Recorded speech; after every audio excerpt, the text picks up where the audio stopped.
nós temos a história de Israel, e essa história de Israel, ela é uma história muito interessante, porque conta a história do povo e conta a história de personagens. E um dos personagens que chama muita atenção para mim, desde pequeno, é a história de Sansão. Sansão é uma história que começa com muita força, com muita vitória, com muito glamour. É uma história impressionante no seu início. É a melhor história de super-herói que a gente pode contar é a de Sansão, porque ele era um homem dotado de uma força descomunal, uma força assustadora. Se teve um super-herói no mundo, teve Sansão. Ele não era um homem normal. Mas o fim da história desse homem é muito triste. É muito triste. E para a gente entender um pouquinho melhor o contexto, é preciso a gente mostrar o mapa histórico. Quando Moisés sai com o povo do Egito e ele vai para a terra de Israel, chega um momento em que ele não entra na terra de Israel. Quem que vai entrar? Josué. A ordem de Deus era: entre e tome a terra inteira e extermina quem não quiser sair. Deus sabia que precisava colocar ali um povo fiel ao Deus verdadeiro e eliminar o paganismo. O paganismo, se você lidar com ele, se você respeitar ele, ele te engole. Mas o povo entrou, tomou a terra, mas alguns bolsões de resistência dos povos cananitas pagãos ficaram na terra. Então, quando o povo de Israel se instalou na terra, na Palestina, na terra de Israel, eles tinham que aos poucos agora eliminar e expulsar aqueles bolsões de resistência. E isso não foi feito. E toda vez que tem alguma coisa na tua vida que tem que ser eliminada e você lida com aquilo, você de alguma maneira aguenta aquilo, em algum momento aquilo pode se voltar contra você e acabar com você. Então, às vezes um namoro abusivo, a pessoa suporta aquilo, vai virar um casamento que daqui a pouco tem uma morte, que já era abusivo desde o namoro, perfeito?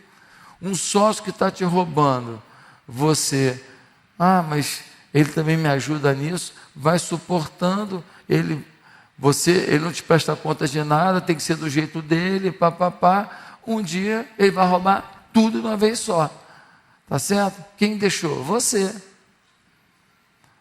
Uma pessoa que frequenta a sua casa e só leva fofoca, só leva mal-estar, fala mal das pessoas na frente dos seus filhos, coloca mal-estar dentro da sua casa.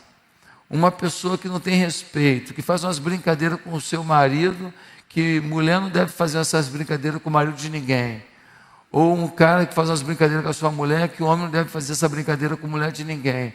Enfim, quando você suporta isso, daqui a pouco você vai ter um problema maior. Deus livre e guarde, né? Tudo que você suporta, amigo, uma hora pode piorar.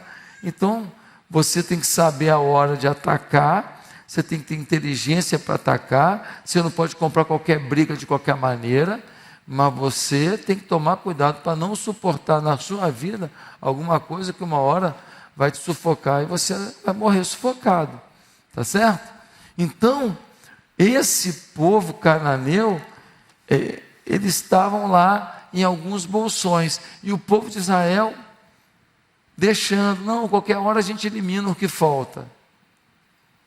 E aí, um desses bolsões de resistência eram os filisteus. E os filisteus foram crescendo, se estruturando, fazendo armas de guerra. E o que aconteceu? O povo filisteu dominou o povo de Israel. Ah, mas foi rapidinho? Não, por 40 anos. Subjugou, suportou certas coisas, depois ela te engole, ela te domina. E aí o que aconteceu? O que aconteceu é que Deus ouviu o clamor do povo e Ele manda um recado a uma mulher estéril e fala: você vai ter um filho. E esse filho seu não vai ser normal não, ele vai ter uma força descomunal, ele vai ser um libertador do povo que está oprimido. Então, essa mulher recebe um recado, que ela vai ser mãe de um homem de uma força descomunal. Qual o nome desse homem? Sansão. Agora, Sansão vem ao mundo com uma missão. Qual é a missão? Libertar o seu povo. Todos nós, quando estamos chegando ao mundo, já chegamos com uma missão. E se nós não cumprirmos a nossa missão, não seremos realizados. Pode ganhar dinheiro, pode ficar rico, pode ter isso, pode ter aquilo, pode viajar pelo mundo inteiro, pode ter casa disso, apartamento daquilo, avião daquilo, helicóptero daquilo, barco. Se você não cumpre a sua missão dada por Deus, você não está no centro da vontade de Deus. E o melhor lugar do mundo é aos pés do Salvador. Então, irmãos, olha o que acontece. Esse homem vem ao mundo. O anjo fala com o pai de Sansão, antes do Sansão nascer, e fala: ó, você vai ser pai do menino especial, vai libertar seu povo. Aí ele fala assim: quais são as coisas que eu preciso me preocupar com o menino? Todo pai precisa se preocupar com isso, né? O que eu tenho que fazer para esse menino cumprir o papel dele? Aí o anjo do Senhor vai falar assim: ó, ele vai ser um nazireu. O que isso significa? Ele não pode tocar em nada morto ele toca. Segundo, ele não bebe nada alcoólico, então não vai tomar vinho não. Terceiro, ele não corta o cabelo. É um voto de nazireu. Ele não pode cortar cabelo, tomar bebida alcoólica e nem tocar em nada morto. Mas aí, o Sansão é forte demais. Ele é tão forte que no capítulo 14, ele rasga um leão. Ele rasga um leão. No capítulo 14 ainda, ele mata 30 homens sem ficar com um arranhão. No capítulo 15, ele caça vivas 300 raposas. Você imaginou o cara caçar uma raposa viva? Raposa vem e dá um tapa na orelha da raposa. Pô, acabou. Raposa cai desacordado, ele pega a raposa. O cara não dá para explicar. É coisa de filme como é que é o nome aí? Da Marvel. No capítulo 15 ainda, ele pega uma queixada de jumento e ele começa a rodar aquela queixada, ele fere 1000 homens. 1000 homens. Um homem só. Ele deve ter se colocado num canto assim, que só tinha como vir de frente para ele, de forma que não pudesse rodeá-lo, e daqui ele sai dando, ele tem uma distância com a queixada do boi, acerta talvez a 1,5 metro ele consegue alcançar, bateu ali, ele sai, 1000 homens são feridos. É uma coisa de doido. No capítulo 16, ele carrega as portas da cidade com ombreira e tranca por 61 quilômetros. A maior parte é subida, porque é em direção à cidade de Hebrom. Ele carrega uma porta a 61 quilômetros. Você que quer correr 40 quilômetros na maratona, ele carrega uma porta ainda. 61 quilômetros. Você está doido? Uma porta da cidade de Madeira, olha o peso disso. Então, pensa num cara que está o tempo inteiro sendo aplaudido. Olha a força de Sansão, não tem para ninguém, ele é o cara, é o campeão, nossa, é o nosso libertador. Mas aí, toda vez que Deus coloca bênçãos na tua vida, junto com as bênçãos vem as tentações. E ele tinha uma fraqueza na vida, apenas uma. É o fraquinho dele. É meu fraco. Não tem gente que fala isso? Pastor, é meu fraco. É teu fraquinho. Olha quanta coisa boa que eu faço.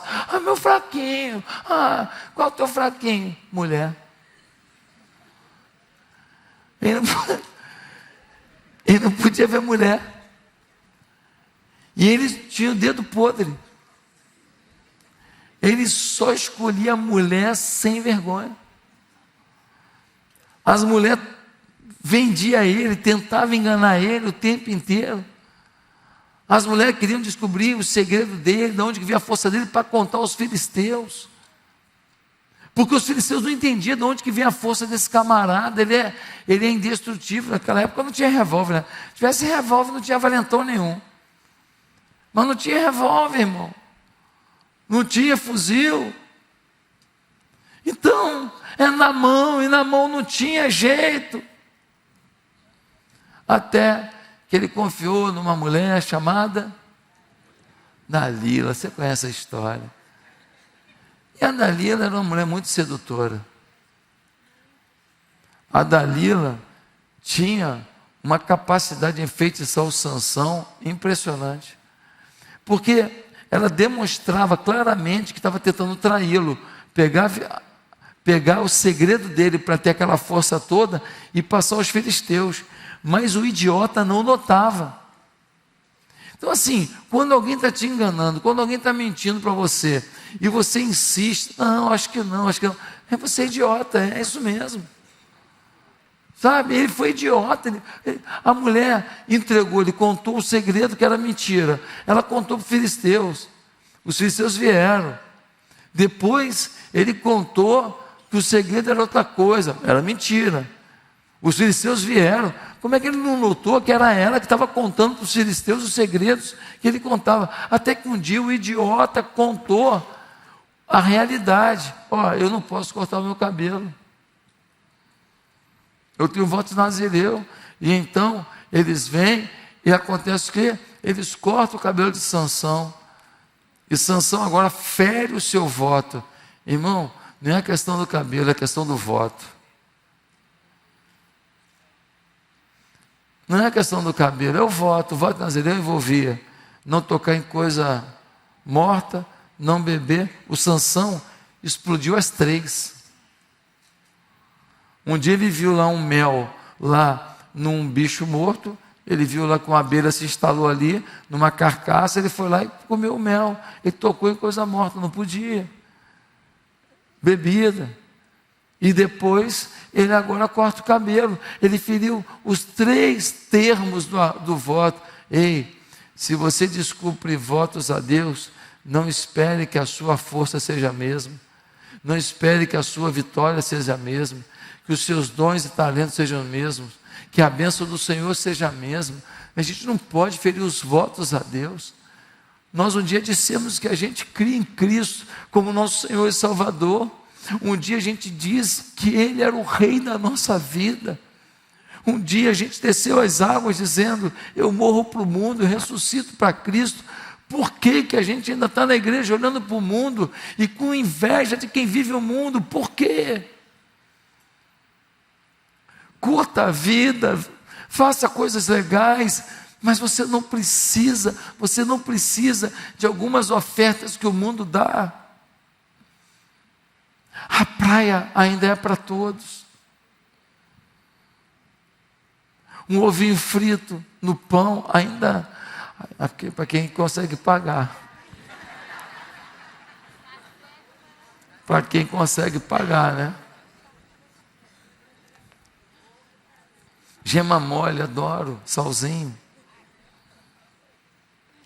O Senhor ainda nos dá tantas coisas lindas para vermos e vivermos, mas nós estamos olhando para o ímpio e às vezes, sabe, com inveja dessa vida fake news, dessa vida de aparência que nos apresenta.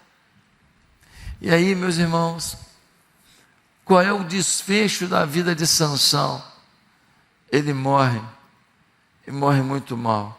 Eu queria ler com você Juízes 16, versículo 23.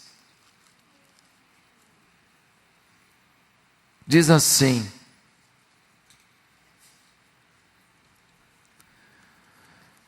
Juízes 16, 23.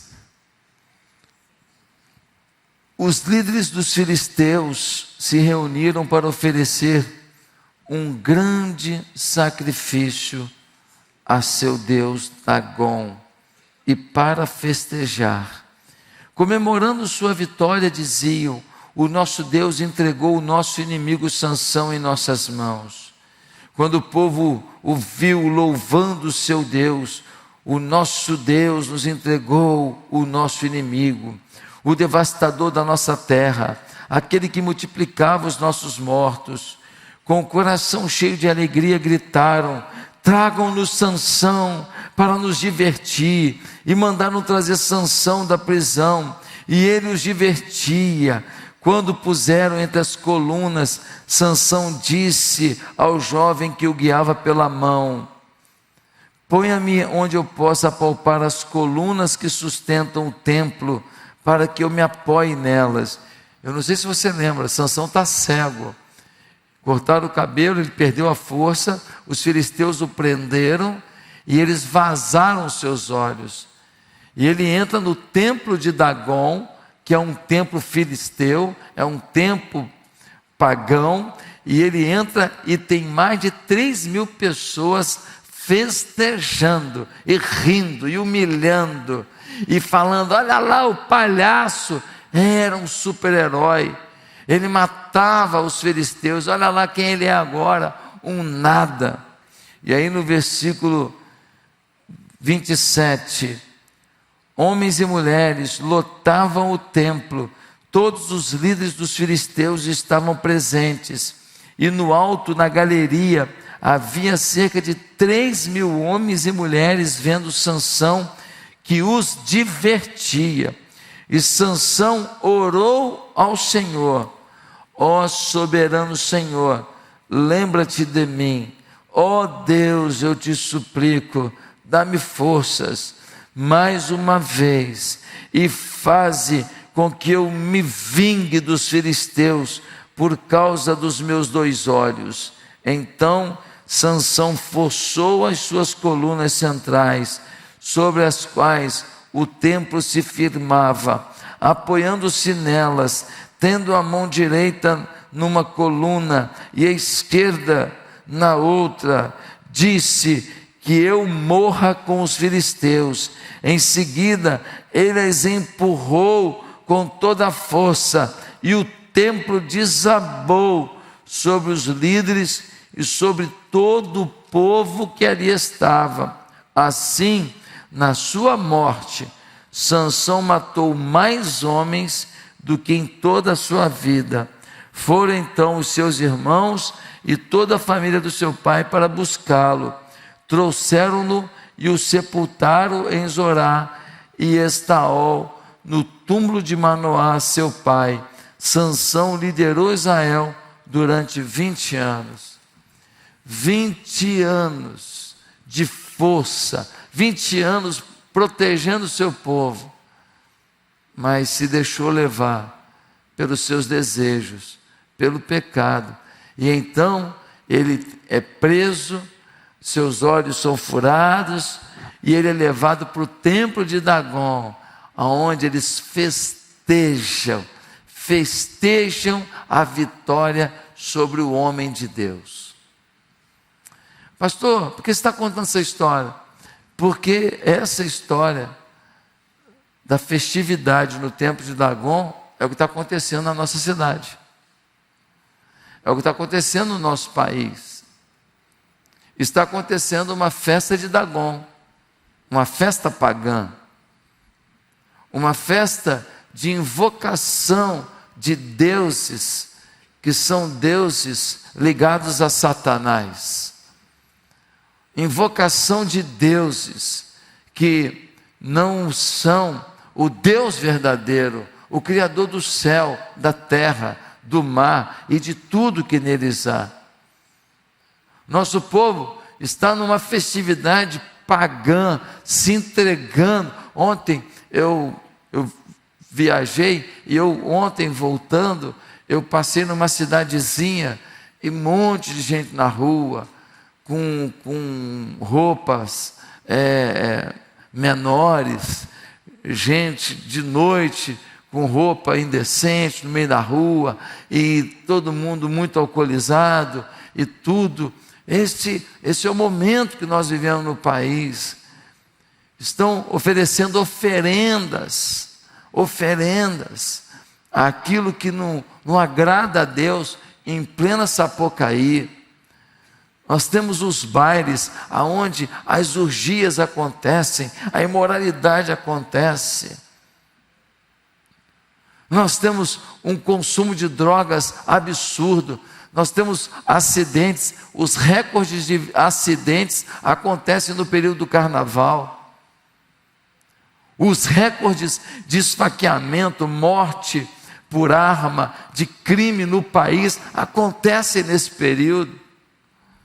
Então, essa festividade, ela me lembra, a festividade ao Deus Dagon, me lembra a festividade da carne, a festividade do carnaval.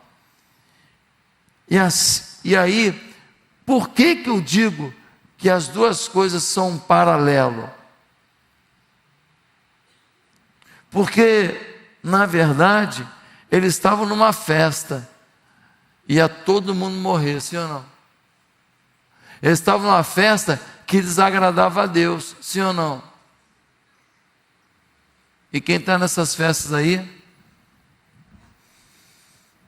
pensa que é festa, mas é a celebração da morte.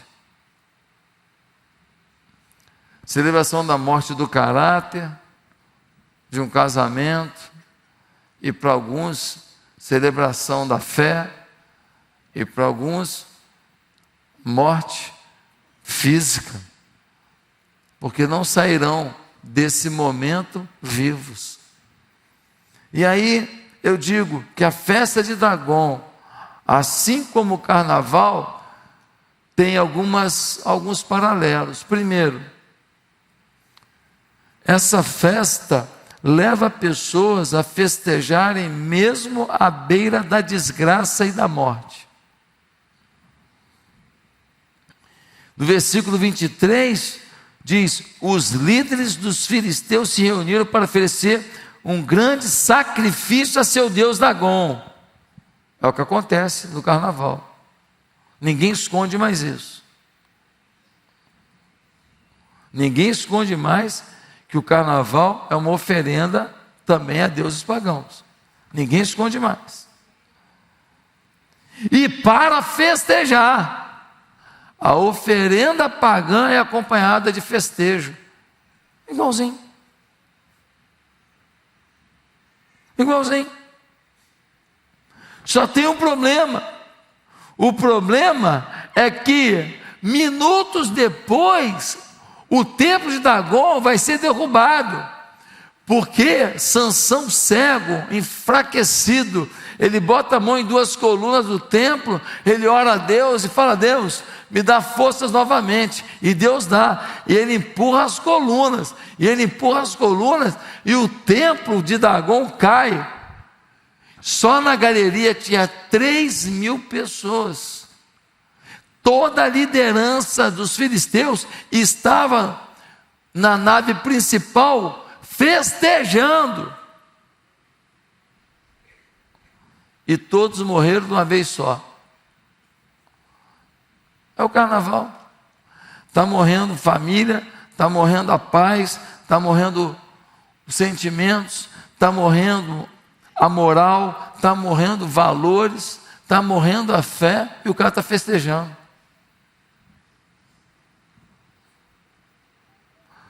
O cara está festejando do mesmo jeito. Tem um texto que eu recebi, que é uma reflexão de autoria desconhecida, mas vale a pena, dá uma olhada. Jamais vou entender esse fenômeno chamado carnaval.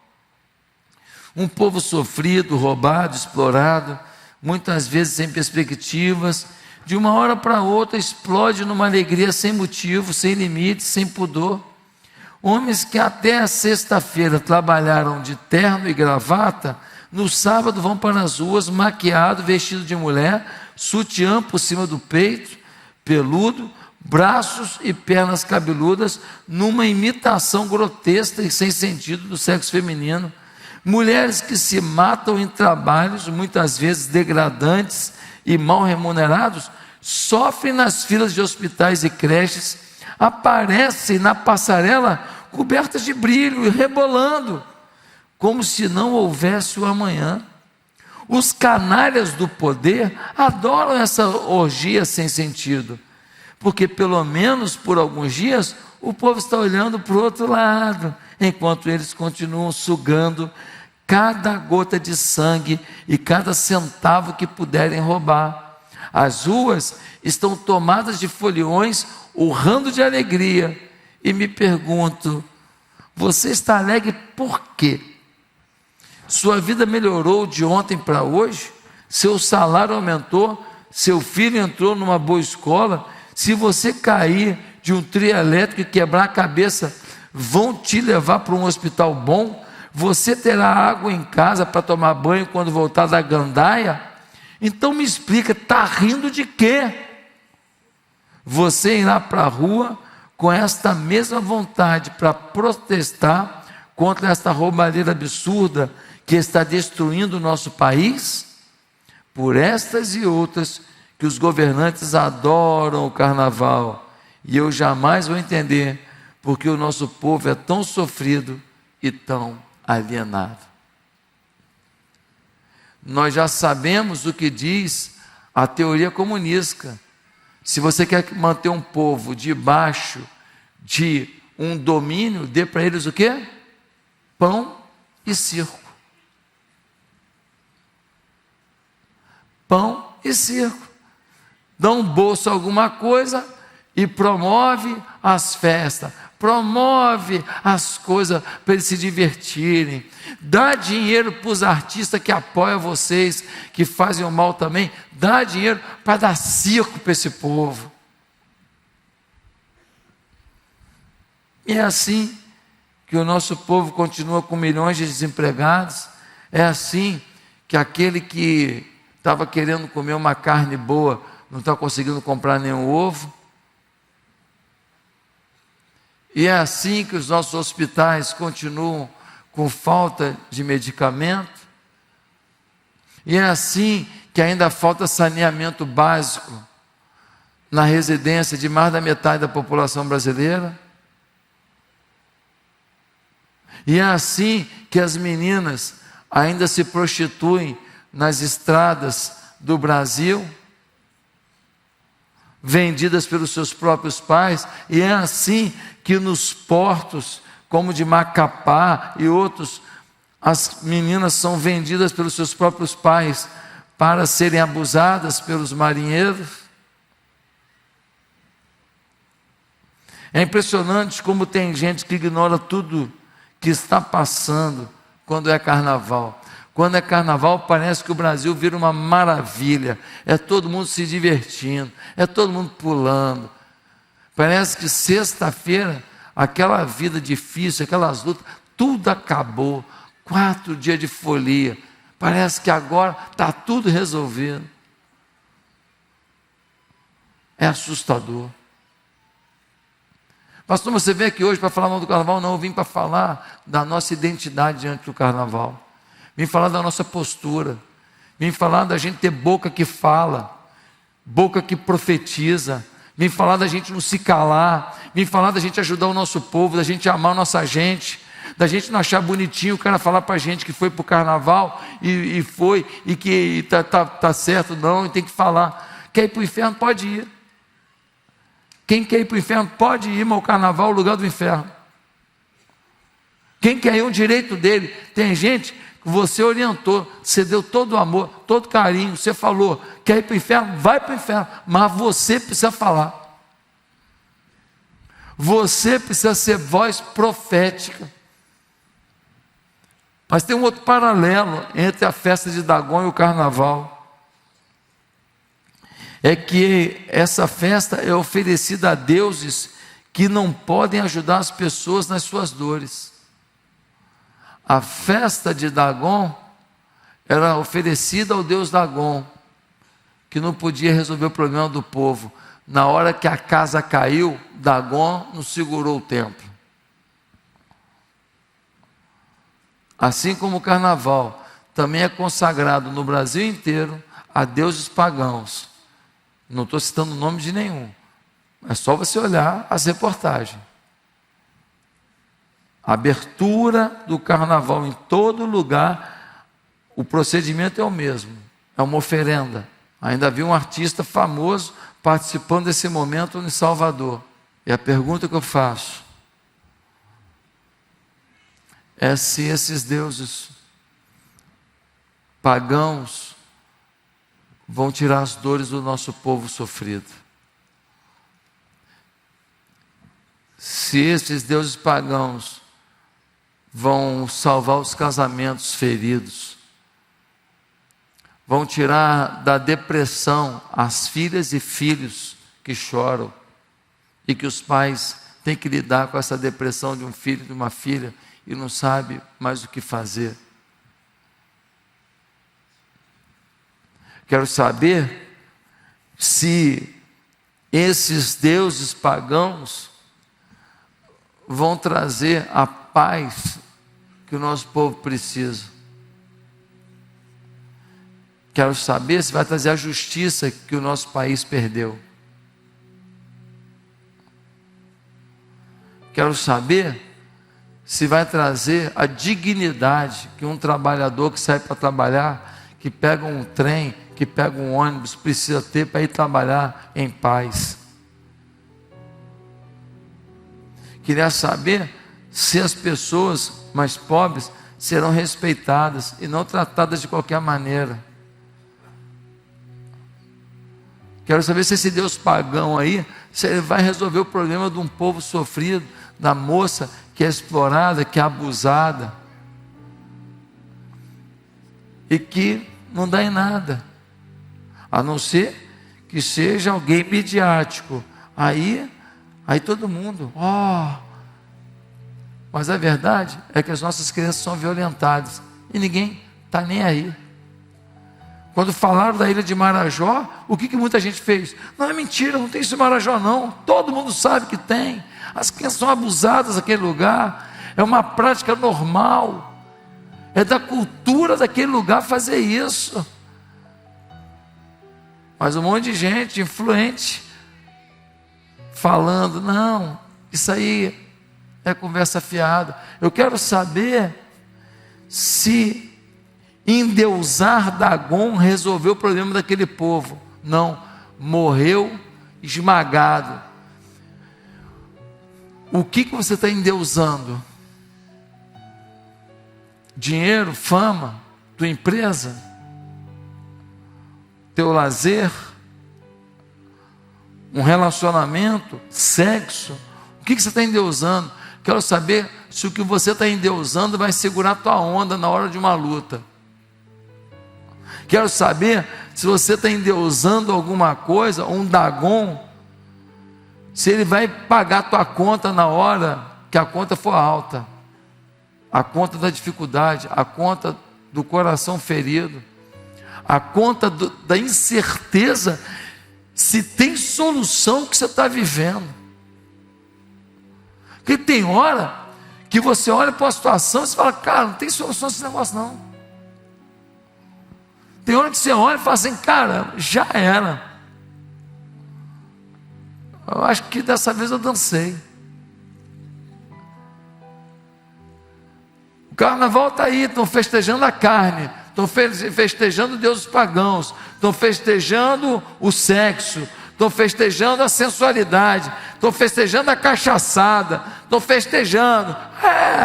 Beija todo mundo na boca no bloco, todo mundo beija na boca, todo mundo.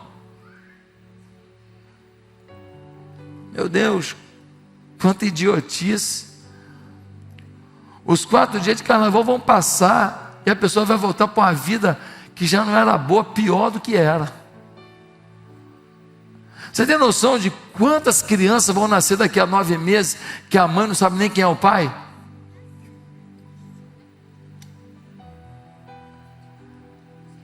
Um sexo informal de bloco, um sexo feito na rua. Um dia eu fui pregar numa segunda-feira em Goiânia, segunda-feira de carnaval. Saí de manhã de casa, peguei um táxi e fui em direção ao aeroporto Santos Dumont. Eu nunca tinha passado pelo centro da cidade numa segunda-feira de carnaval. Alguém já passou? Alguém já passou? Pelo amor de Deus. Eu vim ali pelo Flamengo, né, Monumento dos Pracinhas. Foi por ali o táxi para chegar no aeroporto Santos Dumont. A quantidade de gente deitada no chão, suja no chão, a quantidade de gente vomitada, a quantidade de moça com uns colã enfiado, sentada no chão toda suja, prostrada. Olha, a cena é deprimente, é cena de final de guerra. E era segunda-feira, ainda tinha segundo dia inteiro, terço dia inteiro, ainda dava tempo de morrer. Gente, por que nós estamos ainda achando que o mundo sabe para onde está indo? Por que nós estamos ainda olhando para o mundo e falando, nossa, tem muita coisa boa no mundo, meu irmão? Nós temos que amar o nosso Deus e curtir com Deus e andar aliançado com aquelas pessoas que têm temor a Deus, porque senão, meu filho, você começa a ouvir gente que não sabe para onde está indo e quer levar você. Dagon é tudo que endeusamos. Não coloque Deus de lado, endeusando qualquer outra coisa. Empresa, dinheiro, nada vai segurar tua onda, nada vai resolver tuas dores, só o Deus Todo-Poderoso. Eu conheci uma mulher que tinha uma família linda, recursos financeiros bons, família rica. A mulher entrou numa depressão, mas numa depressão, a mulher virou um bicho. Não queria fazer a sobrancelha, não queria não sei o que lá, vivia o cabelo esvoaçado, mulher bonita, família próspera, condições de se cuidar, mas ela perdeu dentro dela a esperança. Nós temos que ser a voz profética para mostrar para o mundo, ei, cuidado com a ilusão, cuidado com as plumas e paetês, cuidado com os jogos de luz, cuidado com o discurso. É cultura, não é cultura, é paganismo. É uma tradição. É uma tradição. Não, não é tradição. Não. Tudo que invoca deuses pagãos, tudo que chama o ser humano para a sua pior versão da imoralidade, não é tradição, é diabo. Em último lugar, por que a festa de Dagon me lembra o carnaval? Porque promove nas pessoas a sensação de que é possível felicidade sem temor a Deus. Porque no carnaval as pessoas estão vivendo a felicidade e Deus de lado. Aliás, na Sapucaí, por 2 anos consecutivos, Jesus foi ridicularizado, né? O Satanás batia em Jesus no meio do espetáculo. Ninguém esconde mais qual é a intenção. A intenção do carnaval é levar você para o lado da carne, para o lado da imoralidade, para o lado do paganismo. Ou seja, perdeu o temor. Ninguém esconde mais. Ninguém esconde mais. Jesus foi, o simbolismo de Jesus, né? Um ator lá fingindo ser Jesus, foi espancado por Satanás. Ninguém esconde mais. Então, queridos, entenda o mundo espiritual. Entenda o mundo espiritual. Você precisa buscar a Deus de todo o seu coração. Você precisa ter intimidade com o céu.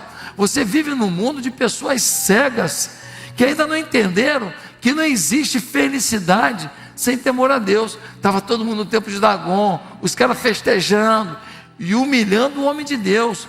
Sansão era o homem de Deus que caiu. Quando o homem de Deus cai, a gente deve chorar. Quando o homem de Deus cai em pecado, a gente deveria chorar.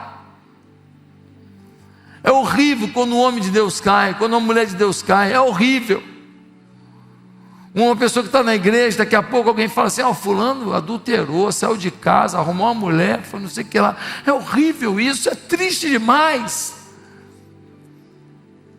Fulano não vem mais na igreja, ganhou um dinheiro aí e tal, comprou uma casa de praia, não vem mais a culto não, só quer saber agora de para curtir, está tomando uísque, está cheio de amigos enchendo a cara. A gente deveria chorar quando a gente vê o pecado imperando. Nós deveríamos chorar, mas não, às vezes a gente está perdendo a noção de que esse povo quer felicidade sem temor a Deus, e não vai conhecer o amor de Deus se nós não levarmos. Não vão entender o que é temor a Deus se nós não levarmos a mensagem. Nós precisamos nos impor. Temor a Deus não é medo não, meu amigo, é mais que medo. Eu não tenho medo, eu tenho temor. Para mim é tudo. A Bíblia diz assim: ai daquele que cai nas mãos do Deus justo.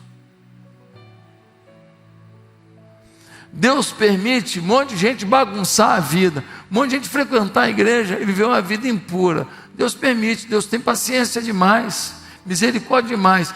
Mas aqui, se Ele resolver tratar o assunto, amigo, se o Senhor quiser resolver a pendência com quem perdeu o temor a Ele, pode ser só na sua morte. Você vai para o inferno, está tudo certo. Mas pode ser na vida também. Então nós precisamos ter temor a Deus.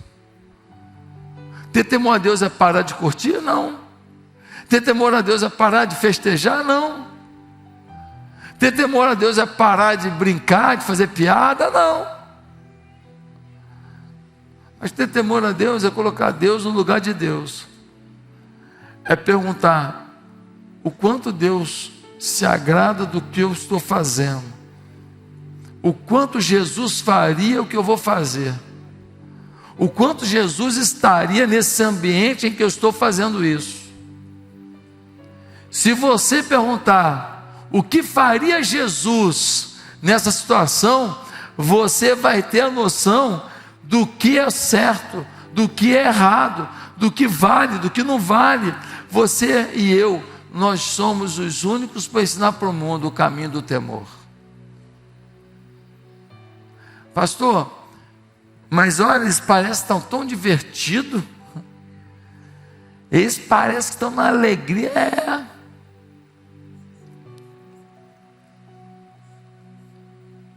Quando uma pessoa está com uma dor profunda, uma dor mesmo, física,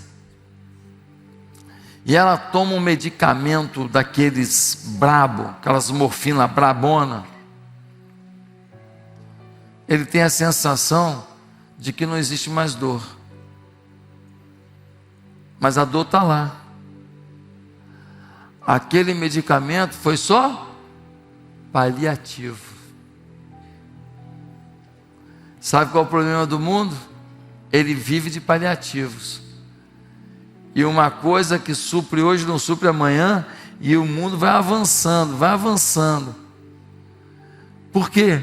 Porque são paliativos. Nós conhecemos o único caminho para a felicidade real: Jesus no coração, a presença dele na vida, a fé no unigênito de Deus, a esperança de que as obras da carne passarão e as obras do Espírito permanecerão, a certeza de que o dia mau também vem sobre nós. Vem. O dia mau também nos alcança. Mas com Ele, com o Senhor, ainda que todos se levantem contra nós, ainda que as pessoas nos atirem pedras, o nosso Senhor, no tempo dele, vai nos garantir a vitória. Porque na vida do justo a vitória é certa. Na vida do justo a vitória é certa. Ninguém vai roubar aquilo que o Senhor separou para você. Ninguém vai destruir o que o Senhor tem para você. Você precisa sonhar alto, sonhar grande, você precisa pensar em coisas grandiosas, porque o teu Deus, no meio da tua dor, no meio do teu lamento, está dizendo: eu sou contigo, e se eu sou contigo, você pode todas as coisas, você pode superar o que parece impossível. Eu sou o teu Deus, eu posso te levar aonde você nunca sonhou.